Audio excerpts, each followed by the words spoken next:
आज अक्कलकोट येथे जन्मेजय राजे भोसले यांच्या सत्कारानिमित्त जो सत्कार माझ्या हस्ते होता, त्या कार्यक्रमाला मला अक्कलकोटच्या एका शिक्षण संस्थेने आणि जन्मेजय राजे यांनी स्वतः निमंत्रित केलं होतं। त्या कार्यक्रमाला मी गेलो असताना त्या ठिकाणी स्वागताच्या ठिकाणी फटाके वाजत होते आणि त्या ठिकाणी अचानक काही कार्यकर्त्यांनी म्हणजे आपले दीपक काटे जे शिवधर्म फाउंडेशन संघटना चालवतात, ते भारतीय जनता पार्टीचे सरचिटणीस आहेत, त्यांनी माझ्यावर अचानक हल्ला केला आणि तो हल्ला म्हणजे त्यांनी माझ्यावर काळं तेल टाकलं, वंगण टाकलं आणि त्यांची तिथं आमच्यावर झटापटी झाली। परंतु जो प्रकार मी पाहिला, स्वतः दीपक काटेंनी जो केला माझ्या बरोबर, ते तिथं जे काही कार्यकर्त्यांनी मला संरक्षण केलं, त्यावरनं मला निश्चित कळतं की दाभोळकरांचं जे प्रकरण घडलं होतं, त्यांची हत्या झाली, त्यानंतर पानसरेंची हत्या झाली, कलबुर्गींची हत्या झाली, गौरी लंकेशची हत्या झाली, ही 2014-19 मधल्या घटना आहेत। त्या मधल्या काळामध्ये थांबल्या होत्या, परंतु जी विचारसरणी मांडली जातीये, जी मनस्फूर्तीला अभिप्रेत आहे, त्या हिंदुत्ववादी संघटनेच्या या कार्यकर्त्यांनी आम्ही जी राज्यघटना आहे तिची समता, बंधुता, न्याय, स्वातंत्र्याची तत्व आणि या देशामध्ये मानवता निर्माण झाली पाहिजे, धर्माधर्मामध्ये संघर्ष नको, जाती जातीमध्ये संघर्ष नको, बहुजन समाज हा या देशातला संपूर्ण एक आहे, याच्यासाठी जे संभाजी ब्रिगेड 20-25 वर्ष काम करत आहे। फक्त एक छोटंसं कारण केलं की संभाजी ब्रिगेडचं नाव बदलावं, ते छत्रपती संभाजी ब्रिगेड करावं, ही त्यांची मागणी आम्ही मान्य केलेली होती।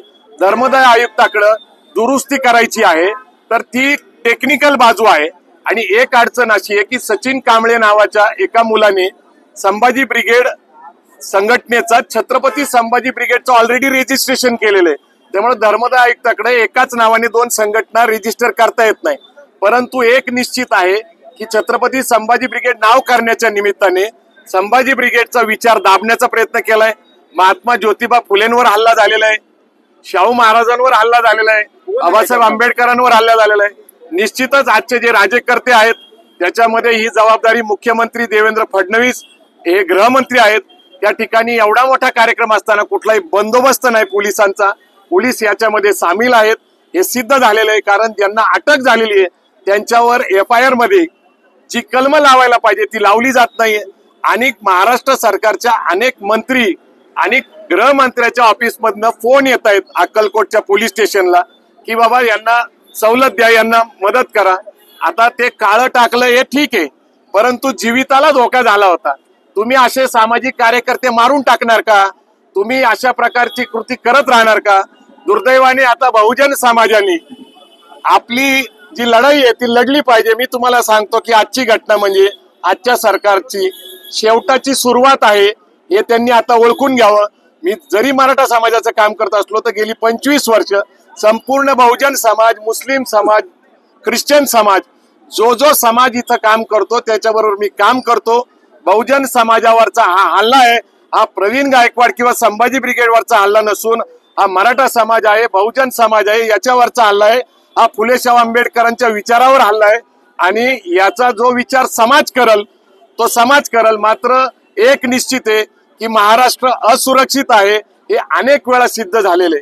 वेगवेगळ्या प्रकारच्या SIT असतील, त्यानंतर वेगवेगळ्या इन्क्वायरी असतील, अनेक राज्यकर्ते शरण गेले, पण आम्ही प्रामाणिक विचाराचे कार्यकर्ते त्यांना शरण जाऊ शकत नाही आणि म्हणून ही जी विचाराची लढाई आहे, सामाजिक समतेची लढाई आहे, याच्या विरुद्ध मनस्फूर्तीच्या विचाराची जी लढाई आहे ती चालूच राहणार आहे। ज्यांनी गांधीजींची हत्या केली त्या गोडसेंचं समर्थन केलं जातं, त्यामुळं अशा हिंसक प्रवृत्ती महाराष्ट्रात आहेत। आम्ही सरकारचं संरक्षण घेणार नाही।